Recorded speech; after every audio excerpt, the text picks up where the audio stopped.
Elizabeth Lizzie James had always dreamed of owning a home with a garden. It wasn't just about the house itself, it was the vision of a sanctuary where she could cultivate rare flowers, a place where she could blend her passion for nature with her career as the owner of a boutique floral shop. After years of hard work and saving, that dream finally became a reality when she purchased a charming property in a quiet suburban neighborhood. The house, modest yet full of character, came with a generously sized backyard, bordered by a wooden fence that provided privacy and a clear sense of boundaries. This garden wasn't just a hobby for Lizzie, it was a symbol of what she had built for herself through years of dedication. The neighborhood, at first glance, seemed perfect. The streets were lined with neatly trimmed lawns and picturesque houses. The neighbors, although somewhat reserved, greeted her politely when she first moved in. Among them was Karen, her next-door neighbor. Karen appeared to be a woman who took pride in being involved in everything related to the community. She introduced herself with an overly friendly smile and a tone that suggested she was inspecting Lizzie as much as welcoming her. "I hope you keep things tidy," Karen had remarked, her eyes darting toward Lizzie's backyard. "We have certain standards in this neighborhood." At the time, Lizzie dismissed Karen's words as simple neighborly banter. She smiled, nodded politely, and went about her day. But as time passed, Karen's presence became more noticeable. Lizzie would often catch her peering over the fence, commenting on her garden with backhanded compliments. "It's charming," Karen once said, "but don't you think it looks a little wild?" "We try to maintain a certain aesthetic around here," Lizzie, not wanting to start any conflict, simply smiled and assured Karen she would take care of it. Deep down, though, she couldn't shake the feeling that Karen's words carried an air of quiet authority, as if she expected Lizzie to follow her unsolicited advice. Despite these occasional encounters, Lizzie poured her heart and soul into the garden. She carefully planned out each section, planting exotic flowers she had sourced from trips abroad and experimenting with unique arrangements for her floral business. Over time, the garden became her retreat, a vibrant, fragrant world where she could escape the pressures of running her shop. It was her safe space, one she had worked so hard to create. But one day, Lizzie's world shifted. She came home late one evening after a particularly busy day at the shop, eager to unwind in her beloved garden. As she parked her car in the driveway, something felt off. The air seemed heavier, and her usually welcoming backyard lights cast unfamiliar shadows. Walking toward the backyard gate, she froze. The fence that had once defined her property was gone. In its place stood a tall, gray concrete wall, harsh and imposing, cutting straight through her garden like a wound. Lizzie's breath caught as she stepped closer. Her flowers, the ones she had nurtured so carefully, were trampled and displaced. The neat lines of her garden had been destroyed, replaced by a chaotic expanse of upturned soil and concrete debris. It was as if someone had erased a part of her life without warning. Standing in shock, Lizzie tried to comprehend what had happened. Her mind raced. Who could have done this? And why? Just as she was about to pull out her phone to call someone, Karen appeared, stepping out of her house with a smug smile plastered across her face. "Oh, you're back," Karen called out, as though nothing unusual had happened. She gestured toward the new wall as if presenting a masterpiece. "Do you like it? I had it built this afternoon. Much more practical than that old wooden fence, don't you think?" Lizzie was too stunned to respond at first. You built this," she finally managed to say, her voice shaking with disbelief. "Why? What gives you the right to?" Karen interrupted, her tone dripping with condescension. "Oh, Lizzie, you must not have realized. That old fence was actually encroaching on my property. I've been meaning to correct it for a while now, and I thought, why not just take care of it myself? No need to thank me, I know it's an improvement." Lizzie stared at Karen, her disbelief turning into a mix of anger and confusion. "Your property? That's my garden. You've destroyed my flowers, my fence, everything I've worked on." Karen waved dismissively. "You're being dramatic. The garden's still there. And besides, it wasn't really yours to begin with. I've lived here for years, Lizzie. I know where the property lines are. Trust me, I've done my homework." She gave Lizzie a patronizing smile before turning to head back inside. "If you want to talk about it, I suggest checking with the county records office. but I doubt you'll find anything different from what I already know." Lizzie stood there, her hands clenched into fists, staring at the wall that now loomed over her once beautiful garden. The destruction wasn't just physical, it was deeply personal. This wasn't just a wall, it was an invasion, a violation of the life she had built. Karen's dismissive attitude only fueled her anger. Lizzie wasn't just going to stand by and let this happen. As the evening grew darker, Lizzie paced her yard, inspecting the damage. Her garden was in ruins, her property line had been blatantly crossed, and her sanctuary was gone. But one thing was clear: this wasn't over. She didn't know how yet, but Lizzie vowed to fight back. For her garden, her home, and her peace of mind, she would make Karen regret ever laying a hand on her property. Lizzie barely slept that night. Every time she closed her eyes, the image of her ruined garden flashed in her mind: the crushed flowers, the uneven patches of dirt, and that awful gray wall slicing her yard in two. She tossed and turned, her anger bubbling to the surface with every passing minute. How could Karen have done this? How could someone so blatantly disrespect another person's property and then act as though they'd done nothing wrong? By the time the sun rose, Lizzie had made up her mind she wasn't going to let Karen get away with this. Her first call that morning was to the county records office. Lizzie explained the situation to a clerk, who promised to send over the official property maps for her address. While waiting for the email, she decided to go outside and survey the damage again. The sight was no less painful in the daylight. The once beautiful rows of exotic flowers were flattened, some completely uprooted. Pieces of the wooden fence were scattered across her yard, like debris from a storm. As she traced her steps along the edge of the wall, something caught her attention. At the base of the concrete structure, partially buried under the loose dirt, was a small metal plaque. Kneeling down, Lizzie brushed away the soil to get a better look. The plaque had a strange, ornate emblem engraved on it, something that looked almost like a family crest. Beneath the emblem were two sets of initials, K-E and T-H. Lizzie frowned. Who was T-H? She thought back to what Karen had said the night before: "I've lived here for years. I know where the property lines are." Was this wall tied to something or someone Karen had known in the past? Her thoughts were interrupted by the sound of Karen's voice. Admiring the craftsmanship, Lizzie looked up to find her neighbor standing on her side of the wall, a cup of coffee in hand and a satisfied smirk on her face. "What's this?" Lizzie demanded, holding up the plaque. "What does this mean?" Karen's smile faltered for a moment, but she quickly recovered. "Oh, that? It's just a little decorative touch I had added. It gives the wall a bit of character, don't you think?" She took a sip of her coffee and added, "Really, Lizzie, you're overreacting. The wall is staying. I suggest you learn to live with it." Lizzie clenched her teeth, her frustration boiling over. "You've destroyed my property, Karen. You can't just build something like this without permission." Karen's expression hardened. "I don't need permission for something that's on my land.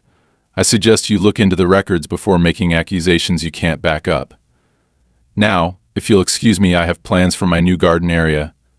With that, Karen turned and walked back into her house, leaving Lizzie fuming. A few hours later, the email from the county records office arrived. Lizzie opened it eagerly, her heart racing as she scrolled through the attached maps. There it was, clear as day. The wooden fence that Karen had destroyed had been firmly within Lizzie's property lines. In fact, the records showed that the boundary extended a full 6 feet beyond where Karen had built the wall. Relief flooded through Lizzie, but it was quickly replaced by a renewed sense of anger. Karen had lied, and she'd done it with complete confidence, assuming Lizzie wouldn't challenge her.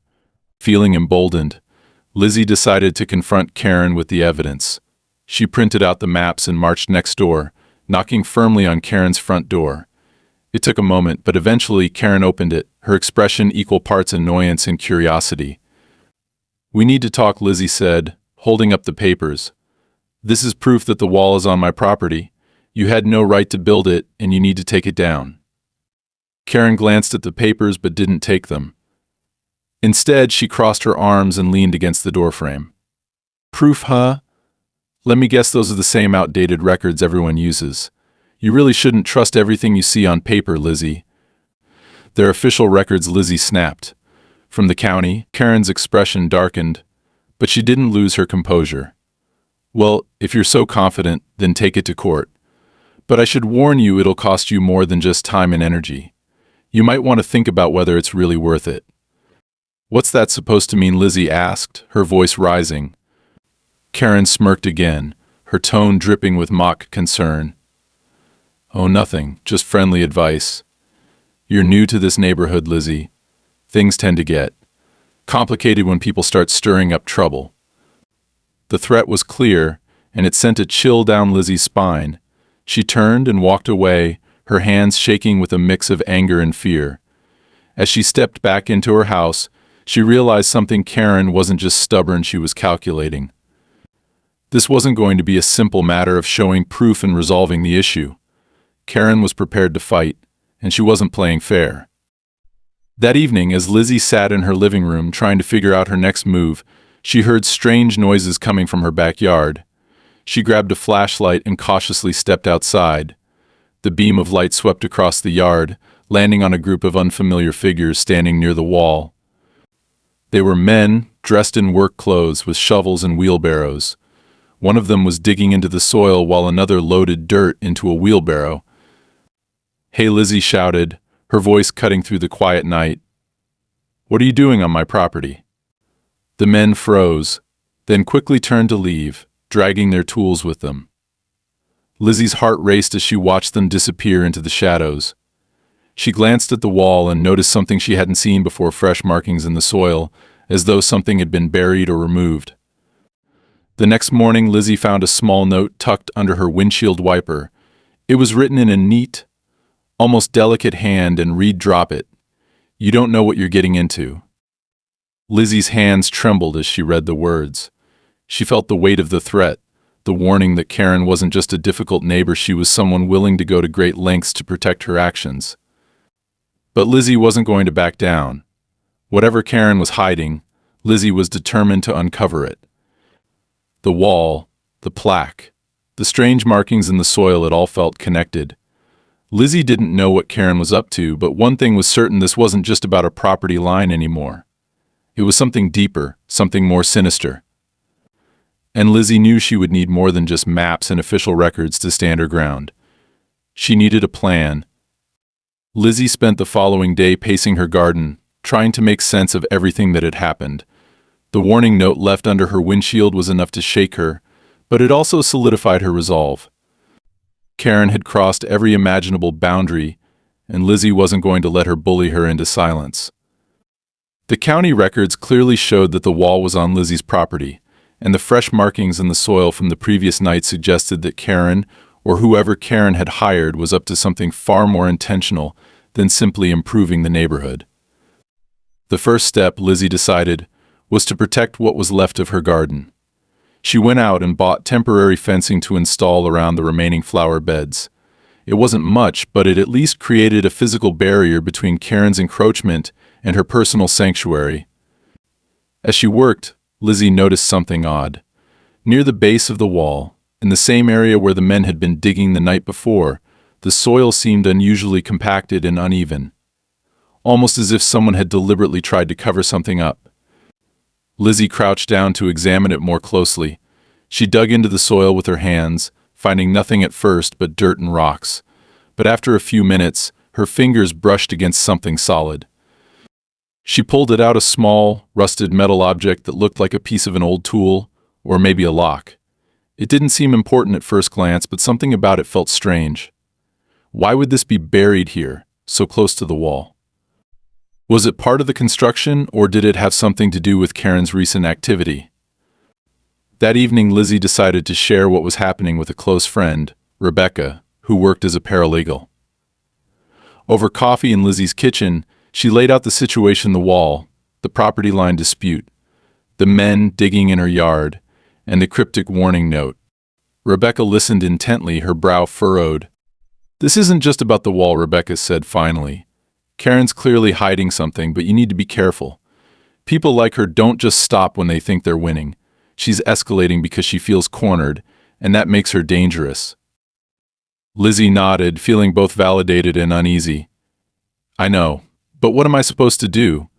The county records are on my side, but Karen acts like she's untouchable. And now there are random people digging in my yard in the middle of the night. Rebecca leaned back in her chair, considering.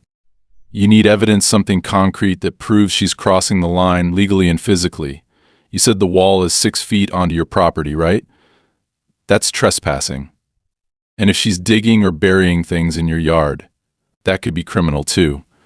But you can't just confront her. You need documentation. The suggestion made sense, even if the idea of turning her garden into a battleground made Lizzie's stomach churn. Rebecca offered to help draft a formal cease and desist letter to Karen, citing the trespassing and property damage.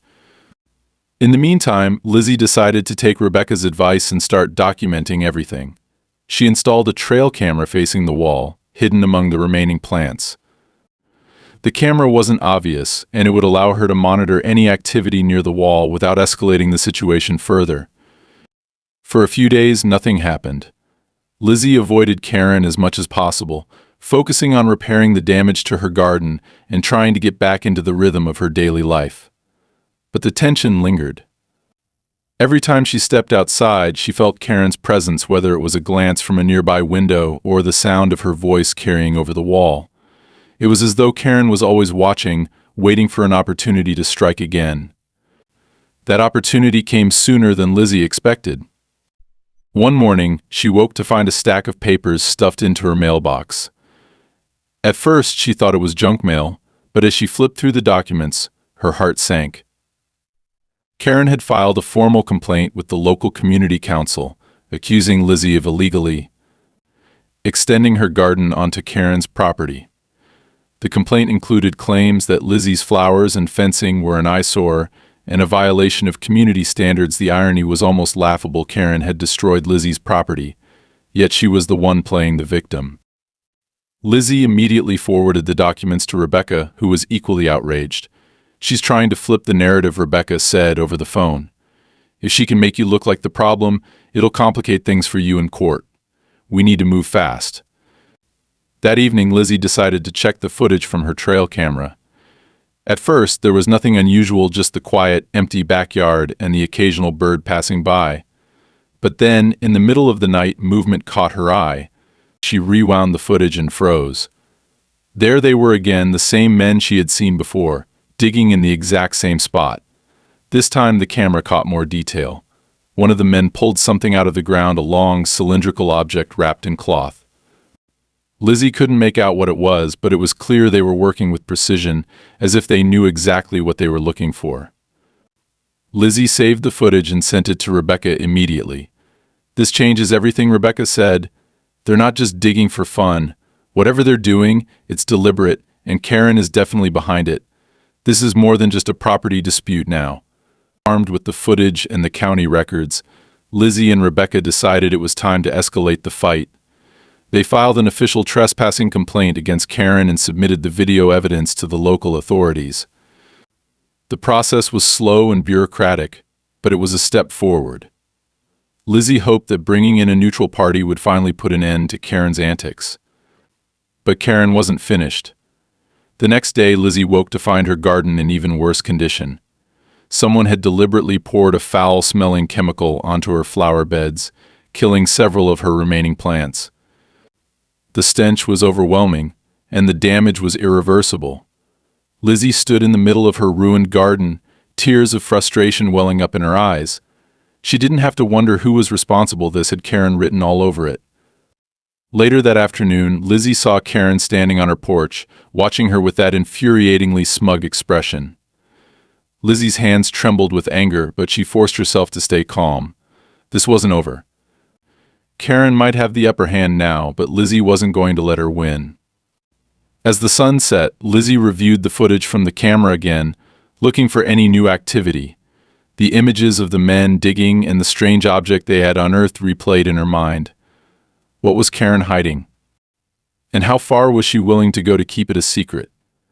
Lizzie didn't have the answers yet, but one thing was certain: the battle for her garden and her peace of mind was far from over. The next few days passed in a blur of frustration and sleepless nights for Lizzie. The damage to her garden was devastating enough, but what lingered most in her mind was the video of those men digging in her yard. What had they taken? What was so important that Karen would go to such lengths to destroy Lizzie's property, lie about the boundary lines, and risk being caught? Whatever it was, Lizzie was determined to uncover the truth. Yet she knew she couldn't confront Karen directly, not yet.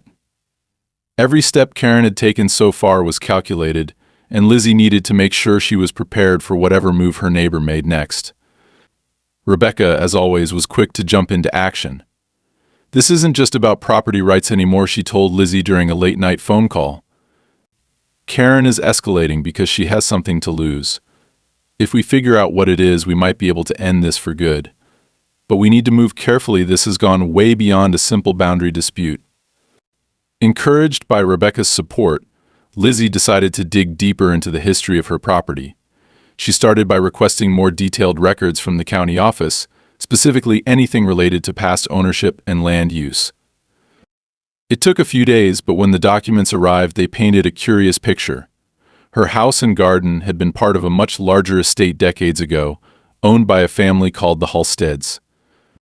The Halsteads, it seemed, had been a prominent name in the area, but the records abruptly stopped in the late 1970s. Lizzie found no mention of what had happened to the family or why the estate had been divided and sold off. One detail, however, stood out: a small note buried in the property records that mentioned an underground storage area on what was now Lizzie's land. The note was vague, offering no specifics about the location or purpose of the storage area, but it was enough to spark a realization. Could this be what Karen was after? Was there something hidden beneath her garden that Karen believed belonged to her, or perhaps to someone else entirely? Lizzie couldn't shake the feeling that Karen's actions were tied to the Halsteads in some way. The initials TH on the plaque Karen had placed on the wall suddenly seemed less like a decorative flourish and more like a clue. But why would Karen care about a family that had disappeared decades ago? And why was she so desperate to keep Lizzie from uncovering the truth? Determined to get more answers, Lizzie reached out to the local historical society. She explained her situation to a kind but cautious archivist named Margaret, who agreed to help her look into the Halstead family history. A few days later, Margaret called Lizzie with some intriguing information. The Halsteads were a very private family, Margaret explained over the phone. They owned a large estate here for decades, but they kept to themselves. Rumor has it that Thomas Halstead, the patriarch, was involved in some questionable business dealings. There's even speculation that the family used their property to hide. Well, let's just say things they didn't want anyone else to find. Lizzie felt a chill run down her spine. "What kind of things?" she asked, her voice barely above a whisper. Margaret hesitated. "No one knows for sure. But after the family vanished in the late 70s, there were stories, claims that people had seen men digging on the estate at odd hours, moving crates. The property was sold off piece by piece after they disappeared. But a lot of people believe there's still something buried out there. I can't say for sure if it's true, but it's an interesting coincidence, don't you think?" It was more than interesting, it was alarming. Lizzie thanked Margaret and hung up, her mind racing. If there really was something hidden beneath her garden, it might explain Karen's bizarre behavior. But what could be so valuable or so dangerous that Karen would go to these lengths to protect it? That evening, Lizzie decided to inspect the spot where the men had been digging again.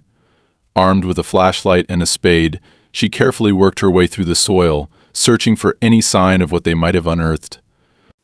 It didn't take long to find a shallow depression in the ground, barely visible beneath the loose dirt. As she dug, her spade hit something solid. Her heart pounding, Lizzie brushed away the soil to reveal a metal box, heavily rusted and dented. It was small, about the size of a shoebox, and sealed tightly with a padlock. She hesitated, her mind racing with possibilities. Was this what Karen had been looking for? And if so, why had it been left behind? Lizzie decided to take the box inside and call Rebecca.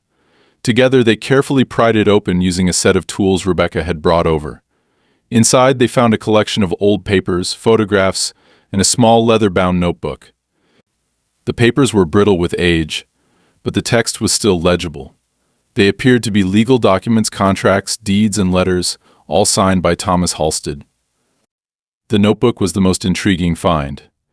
Its pages were filled with handwritten notes, some in neat script and others scrawled hastily, as though written in a rush. One phrase appeared multiple times throughout the notebook: "The garden holds the key." Lizzie and Rebecca exchanged a glance. "What does that mean?" Rebecca asked, her voice tinged with unease. Lizzie shook her head. "I don't know, but Karen must think it's important. Why else would she be so desperate to keep me out of my own garden?" As they continued to sift through the contents of the box, Rebecca found a photograph tucked between the pages of the notebook. It showed a group of people standing in front of a large stone wall, much like the one Karen had built in Lizzie's yard. Among them was a man who looked remarkably like Thomas Halstead, standing next to a woman who bore an uncanny resemblance to Karen. "Is that?" Lizzie began, but Rebecca cut her off. "It looks like her. Maybe it's her mother? Or someone related to her." Lizzie's mind raced. If Karen was connected to the Halstead family, it might explain her obsession with the garden. But why would she wait until now to act? What had changed? Before they could speculate further, there was a sudden knock at the door. Lizzie froze, her heart pounding. It was too late for a casual visit. She motioned for Rebecca to stay quiet as she peeked through the window. Standing on her porch, silhouetted by the dim light, was Karen. She was holding a flashlight and a large envelope, her expression unreadable. Lizzie opened the door, just a crack, her voice tense. "What do you want?" Karen's smile was thin and strained. "I thought I'd come by and clear the air," she said, holding up the envelope. "I brought some documents that might help us settle this little misunderstanding once and for all." Lizzie didn't trust her for a second, but she took the envelope anyway. Karen lingered for a moment, her gaze drifting toward the living room where the box and its contents were spread out on the coffee table. "Busy night?" Karen asked, her tone casual but probing. Lizzie stepped in front of the door, blocking her view. "Is there anything else?" Karen's smile faded, replaced by a cold, calculating look. "Just a word of advice," she said softly. "Be careful what you dig up. Some things are better left buried." With that, she turned and walked away, leaving Lizzie standing in the doorway, clutching the envelope with shaking hands. As the door clicked shut, Rebecca spoke. "She knows." Lizzie nodded, her mind racing. Karen's warning wasn't just a threat, it was a challenge, and Lizzie was determined to find out what her neighbor was so desperate to hide, no matter the cost. Lizzie couldn't shake the chill that Karen's words had left behind. "Be careful what you dig up. Some things are better left buried." The tone wasn't just a veiled threat, it was a warning, a statement laden with weight and intent. Whatever Karen was hiding, it was clear she was ready to go to war to keep it buried, both literally and figuratively. For Lizzie, the stakes had risen. This wasn't just about a property dispute anymore. It was a fight for her safety, her home, and the truth that Karen was so desperate to conceal. The first thing Lizzie did after Karen left was secure the metal box and its contents. Rebecca helped her scan the documents and notebook pages for safekeeping, then suggested they hide the originals somewhere Karen couldn't get to them. Lizzie decided to store them in a safety deposit box at the bank the next morning. She didn't trust Karen not to try something drastic. But Lizzie's nerves were already frayed, and Karen wasn't about to let up. The very next day, Lizzie returned from her shop to find her front porch littered with garbage, broken flower pots, old newspapers, and even a few empty bottles. At first she thought it was just a coincidence, maybe animals or wind, but then she noticed a scrap of paper pinned to her door with a gardening trowel. The message was scrawled in thick black marker: "Stay out of things that don't concern you." Lizzie's heart raced as she ripped the note off the door. It wasn't just a threat, it was a message meant to frighten her into submission. She called Rebecca immediately. "This is getting out of hand," Rebecca said firmly. "Karen's escalating because she knows you're close to something. But this is also harassment, plain and simple. We need to file a restraining order. If nothing else, it'll put some pressure on her." Lizzie agreed, but she couldn't shake the feeling that Karen had other tricks up her sleeve. That night, as she sat in her living room reviewing the scans of the Halstead documents, she began to piece together a timeline. The notebook's cryptic phrase, "The garden holds the key," kept jumping out at her. Combined with the photograph of Karen or someone who looked remarkably like her standing with Thomas Halstead, Lizzie couldn't help but feel there was a deeper connection between her neighbor and the family who had once owned her land. The next morning, Lizzie filed the restraining order, but even as she left the courthouse, she had the sinking feeling that it wouldn't stop Karen. Her intuition was proven right later that night. Just after midnight, Lizzie was jolted awake by a loud crash. She rushed to the window and saw movement in her backyard. The trail camera she'd set up earlier had caught something, a faint beam of light moving along the edge of the garden, near the wall. Grabbing her phone and a flashlight, Lizzie hesitated before stepping outside. The adrenaline pumping through her veins told her it was dangerous, but she couldn't ignore what was happening. As she reached the edge of the garden, she spotted two figures. One of them was clearly Karen, her silhouette unmistakable in the moonlight. The other was a man, a tall, broad-shouldered figure holding what looked like a shovel. "What the hell are you doing on my property?" Lizzie yelled, her voice shaking but firm. Karen froze for a moment before stepping forward, her expression smug and defiant. "Relax, Lizzie," she said. "I'm just cleaning up a mess. Something you should have done a long time ago." Lizzie's flashlight illuminated the man next to Karen, who had begun digging furiously into the soil. She recognized him from the trail camera footage. It was one of the same men who had been digging near the wall before. "Get off my property, or I'm calling the police," Lizzie shouted, holding up her phone. Karen's expression darkened. "You really don't know when to quit, do you? Fine. Call them. But I'll make sure they know you've been trespassing on my land. Let's see how they handle that." Lizzie didn't hesitate. She dialed 911, her voice steady as she explained the situation to the dispatcher. Karen smirked but didn't move, standing her ground as if daring Lizzie to follow through. It wasn't until Lizzie mentioned that she had video evidence of Karen trespassing that her neighbor's confidence wavered. "We're leaving," Karen muttered to the man, who reluctantly dropped his shovel and followed her back toward the wall. Before climbing over, Karen turned to Lizzie one last time. "You're making a big mistake," she said, her voice low and threatening. "You're digging up things that were never meant to be found." The police arrived shortly after, but by then Karen and her accomplice were long gone. Lizzie showed the officers the damage to her garden and the footage from her trail camera. While they took a report and assured her they'd investigate, their tone made it clear they viewed this as a minor neighborhood dispute. Lizzie felt a pang of frustration. Karen was crossing serious lines, yet the system seemed to be working in her favor. The next day, Lizzie decided to take matters into her own hands. She reached out to Margaret, the archivist from the Historical Society, and asked if there were any more records or photographs related to the Halstead family. Margaret agreed to dig deeper, but it would take time. In the meantime, Lizzie hired a professional surveyor to remark the boundaries of her property. She wanted to remove any doubt about where the lines were drawn, even if Karen continued to claim otherwise. The surveyor's findings only added fuel to Lizzie's suspicions. Not only did the wall sit well within her property line, but there were also signs of recent disturbances in the soil, evidence that Karen's digging wasn't just random. The surveyor couldn't say for certain what Karen was after, but he noted that the compacted ground suggested something heavy had been buried and removed in recent months. Feeling cornered but determined, Lizzie decided to take the next step. She sent a copy of the surveyor's report, along with the trail camera footage, to a lawyer Rebecca had recommended. The lawyer, a sharp and no-nonsense woman named Claire, immediately saw the potential for legal action.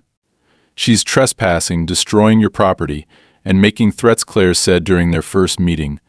"We can file a civil suit, but we need to gather as much evidence as possible.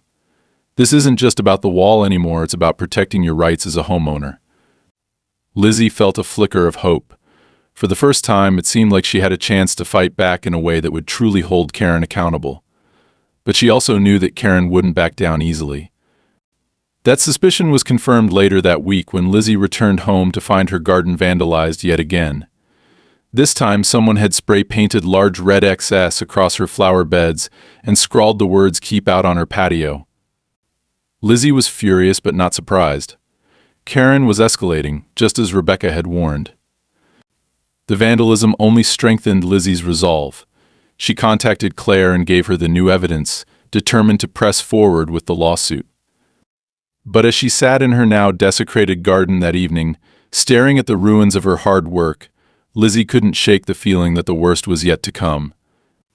Karen's words echoed in her mind. You're digging up things that were never meant to be found. Whatever Karen was hiding, Lizzie was getting closer. And that made Karen dangerous. Lizzie knew the fight with Karen had reached its breaking point. The vandalism, the late-night digging, and Karen's veiled threats were all part of a game that Lizzie had no intention of losing. The lawsuit was in motion, and Claire, her lawyer, had already filed an injunction demanding that Karen cease any activity on Lizzie's property until the matter could be resolved in court. But Lizzie could feel the tension growing with every passing day. Karen wasn't going to stop, not without a final confrontation. The breakthrough came late one evening when Lizzie received a call from Margaret, the archivist. Her voice was hushed but urgent. "Lizzie, I found something. I don't know if it's connected, but there's a journal entry from a former servant of the Halsted family. It mentions a sealed compartment in the garden, something Thomas Halsted insisted no one disturb. It doesn't say what's inside.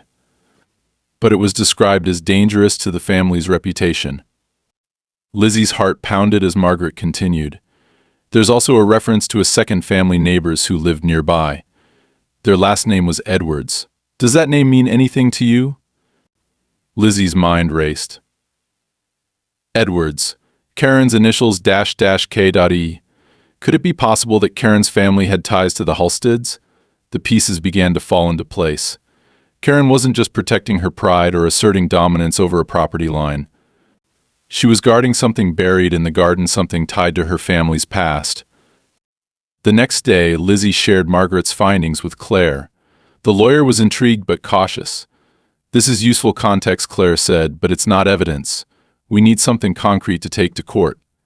If Karen is hiding something on your property, we need proof, something irrefutable."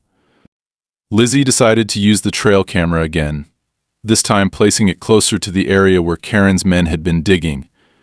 She also hired a private security company to install additional cameras around her yard, ensuring that nothing else could happen without being caught on video. If Karen wanted to come back, Lizzie would be ready. It didn't take long. Just 2 nights later, the cameras caught Karen returning to the garden, this time alone. Lizzie watched the live feed from her phone as Karen knelt near the wall, her flashlight sweeping the ground. Karen began digging frantically, muttering to herself as she worked. Lizzie couldn't hear the words, but the desperation in Karen's movements was unmistakable. Lizzie called the police, her hands trembling as she described the situation. "She's trespassing again, and I have it on video," she said. "Please, you need to send someone now." When the officers arrived, Karen was still digging. She didn't even try to run. Instead, she stood up slowly, wiping the dirt from her hands, and smirked as they approached. "Oh, this should be good," Karen said, her voice dripping with sarcasm. Lizzie stepped outside as the officers questioned Karen. The tension between the two women was palpable, and Karen didn't hold back. "You have no idea what you're dealing with," she spat, glaring at Lizzie. "You think you've won just because you've got some fancy lawyer and a few cameras? You're out of your depth." One of the officers interrupted. You're trespassing on private property. We're going to need you to come with us." Karen's smirk faltered, but she didn't resist as they escorted her to their car. Lizzie watched her leave, a mix of relief and unease washing over her. Karen's words echoed in her mind. What had she meant by "you have no idea what you're dealing with"? The next morning, Lizzie received an urgent call from Claire. "The police found something," Claire said. "They brought in a forensic team to examine the area Karen was digging." "Lizzie, they uncovered a hidden compartment." Lizzie's breath caught. What was inside? Claire hesitated. "It's still being analyzed, but initial reports suggest it's some kind of lockbox. It was sealed with several layers of protective wrapping, and it looks old, very old. From what I've been told. Karen's been claiming it belongs to her family and that it contains personal effects, but until the investigation is complete, it's considered evidence." The revelation sent Lizzie's mind spinning. The lockbox was likely what Karen had been searching for all along. But what could be inside that was worth all this destruction and deceit? That evening, Lizzie sat alone in her living room, staring at the trail camera footage of Karen's final act of desperation. She felt a strange mix of emotions: vindication that Karen's actions had been exposed, but also a nagging sense of dread.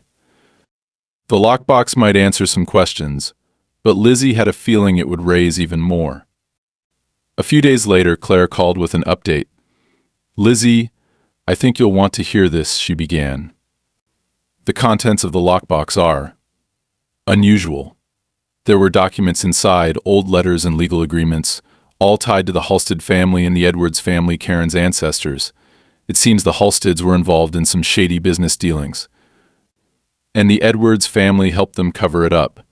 One of the agreements even mentions transferring ownership of certain assets to the Edwards family in exchange for their silence. That's likely why Karen's so determined to keep this under wraps. If these documents go public, it could ruin her family's reputation." Lizzie was stunned.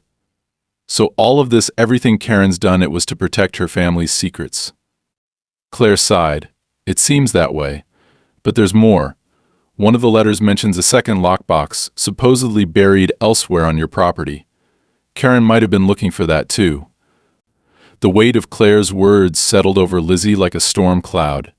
Karen had fought so hard to protect these secrets, and yet they were finally coming to light. Lizzie knew this was far from over. Karen wouldn't give up easily, not with her family's reputation on the line. But for now, Lizzie had the upper hand. As she looked out at her garden that night, Lizzie felt a renewed sense of purpose. Karen had tried to destroy her home, her sanctuary, and her peace of mind. But Lizzie had stood her ground. And no matter what secrets the Halstead garden held, Lizzie was determined to reclaim it, not just for herself, but for the truth. The fallout from Karen's arrest and the discovery of the lockbox rippled through the neighborhood like a shockwave. For years, Karen had cultivated an image of authority and respectability, but now, with the truth about her actions and her family's dark history coming to light, her carefully constructed facade was crumbling. Word spread quickly about the documents linking the Edwards family to the Halsteads, and though the full contents of the lockbox were not yet public, whispers of scandals and buried secrets were enough to turn the neighbors against her.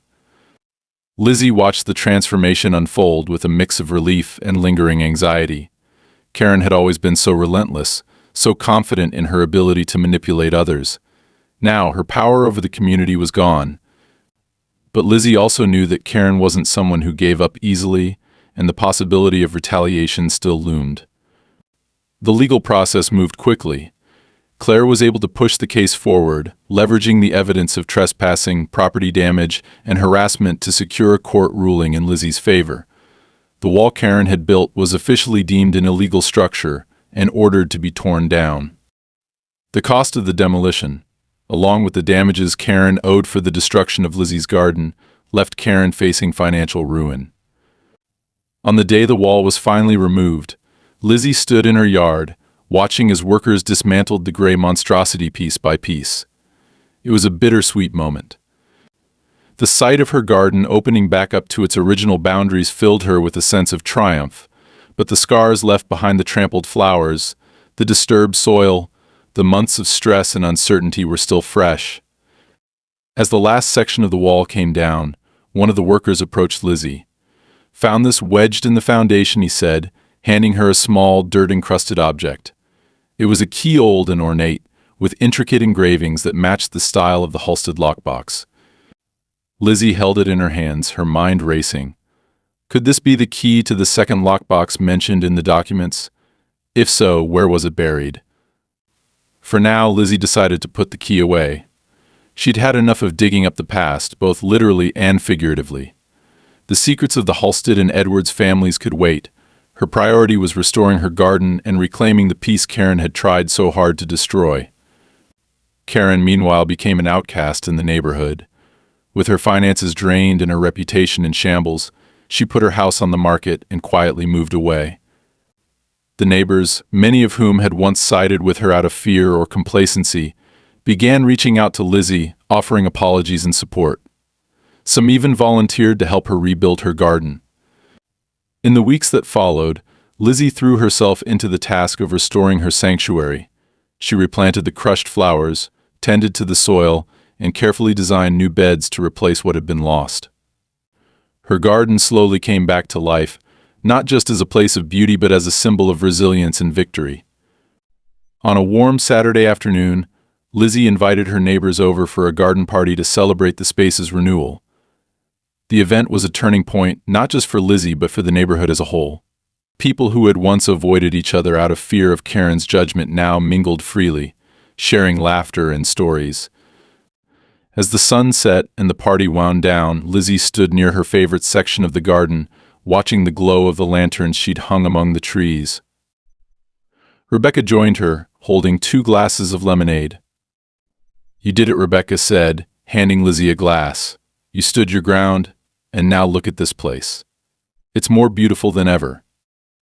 Lizzie smiled, taking a sip of the cool drink. "I couldn't have done it without you or Claire. Or, honestly, without Karen pushing me. As awful as this has been, it's made me appreciate what I have even more." Rebecca nodded. "And now you have it all back. No one's going to take this from you again." Lizzie's gaze drifted toward the old key she'd placed on a small table nearby. It was a reminder of everything she'd been through and everything she still didn't know about the history of her home. But for now, she was content to leave those mysteries untouched. Her garden was hers again, and that was enough. For the first time in months, Lizzie felt truly at peace. The nightmare was over, and her sanctuary had been restored.